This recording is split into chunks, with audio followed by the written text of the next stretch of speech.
কিরে, তোরা নাকি কলকাতা দখল করতে আসবি? হ্যাঁ আসবো, তো তোরা কি করবি আমাদেরকে? সাহস থাকলে আসিস কলকাতা, তোদেরকে জলে ডুবিয়ে মারবো।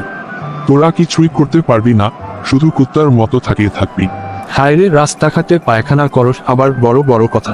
তোদেরকে আর ইলিশ মাছ দেব না, আর শুধু তাকিয়ে তাকিয়ে থাকবি। তোদের কুত্তা মার্কা পচা পচা ইলিশ মাছ আমরা খাই না। যুদ্ধ করলে 2 মিনিট টিকবে না, আবার বড় বড় কথা বলিস, আবার কলকাতা দখল করতে আসবি। গরুর ময়লা পচা পায়খানা খায়া আবার আমার সঙ্গে বড় বড় কথা বলতেছিস, লজ্জা করে না? তোদের বাংলাদেশের মানুষদেরকে যুদ্ধ করে নয়, পানি দিয়ে মারবো যে। করিস তো টিকটক, আবার বড় বড় কথা। তোদেরকে তো আমরা যদিও না। কলকাতা দখল করবি, কুত্তার মতো মরবি। তোদের কলকাতা দখল করার আমাদের রুচিও নাই। তো বলে যে রিক্সাওয়ালারা নাকি আমাদের কলকাতা দখল করবে, এরকম কথাগুলো তোদের সোশ্যাল মিডিয়া বলে যে। ফালতু কথা বলিস না কুত্তার বাচ্চা, মাদারচোদ। যাও মাদারচোদ।